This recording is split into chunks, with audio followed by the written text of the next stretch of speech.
Hey, Push to Run Nation. Peace, Dr. Dave here.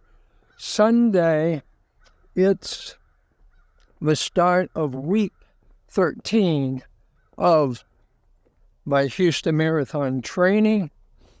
Heading out on a 16-mile long run with progression pacing, mostly the last 6 miles. So 10 miles of attempted steady pace, although I'm going to be doing a lot of hills today, up and down, trying to accentuate the downhills, pushing a little harder on the downhills. And then the last 6 miles, I'll be pushing the pace a minute to minute and a half faster than the first 10 miles.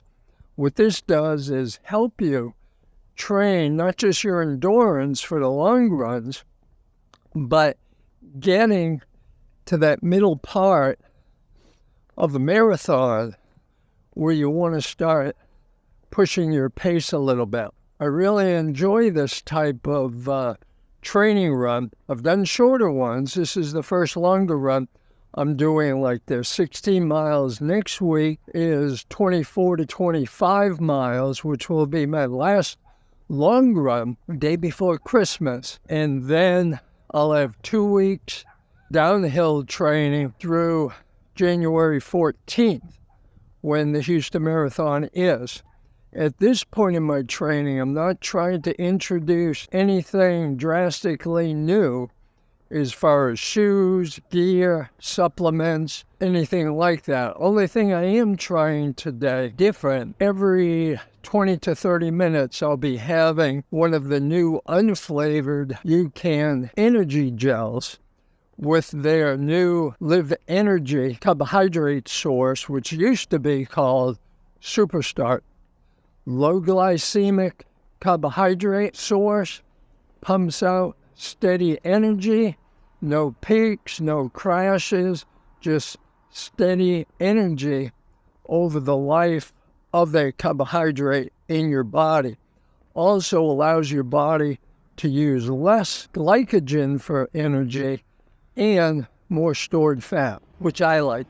Plus, I'll be using their energy hydration powder. Tried it last week, but it was with 2 scoops of the powder in 22 ounces rather than 1 scoop, which for me was a little bit too much on the chalky side, I'll call it. A little bit less today on the powder and carbohydrate in the fluids, seeing I'm going to be also using the gels, trying to stay up around 100 to 125 grams of carbohydrate per hour. I've got 2 bottles with me. Not really going to average out to the amount of fluids I should be having. Probably over 3 hours, 2.5 maybe, that I'll be running. Should have some more fluids, but I'll kind of squeeze that out over the distance I'll be running. I'm going to be wearing the Adidas Primex Originals, the OGs, because these probably are my all-time favorite long-run shoe. Even though I have the Primex Strung and the Primex Strung 2s, I love the cushioning on the OGs, which is a little bit more cushy feeling, a little bit easier on my hips. But the only drawback is the forefoot and heel section on the Primex Originals is narrower. So to use this shoe on the long runs, you need to have strong ankles and good stability. If you're someone who needs a stability shoe, this is not the shoe for you. Very easy to turn your ankle in these shoes, as I have done previously. So we're going to start out, going to be hitting some, starting out on the flats for about the first 1.5 miles, and then hitting some little hills, inclines, back to my favorite mountain road on the backside of town.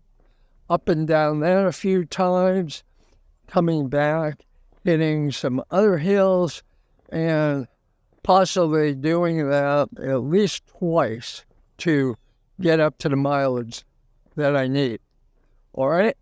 If you're in your training regimen or plan for an upcoming beginning of 2024 marathon, let me know down in the comments what you're training for, what your goals are for it.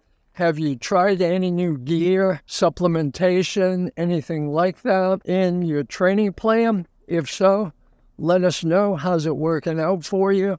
What results are you having? Have you thought of integrating something else next time? Either way, whether it worked or not, let us know what you're using, what shoes you're using, all the gear, all the supplementation. If you don't subscribe, hey Bobby! If you don't subscribe to the channel, please think about subscribing to stay on top of all the great content we're going to be coming out with in 2024.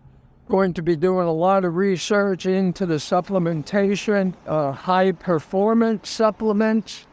A lot of people have already commented, the supplement police out there who like to come back as the haters, who think everything should be all natural. Why push the performance? Hey, just believe you can do it. Hey, I am 100% proponent of mental toughness and mindset training. However, that can only get you so far. That can do absolutely zero for you to buffer lactic acid in the body, to boost your blood's ability to carry more oxygen in the blood, to boost your performance. Mindset does nothing for that. Mindset most certainly can get you through the tough times in races, which I am pretty much an expert on as far as that topic goes. Not just in everything I've read, but peer-reviewed published articles, and I've been teaching it from everything from undergraduate up to PhD students for the past 18 years. So for the haters out there who want to come back and say it's all about mindset, you don't know what you're talking about. So, Dr. Dave, we'll catch you a little bit later out in the run. Peace.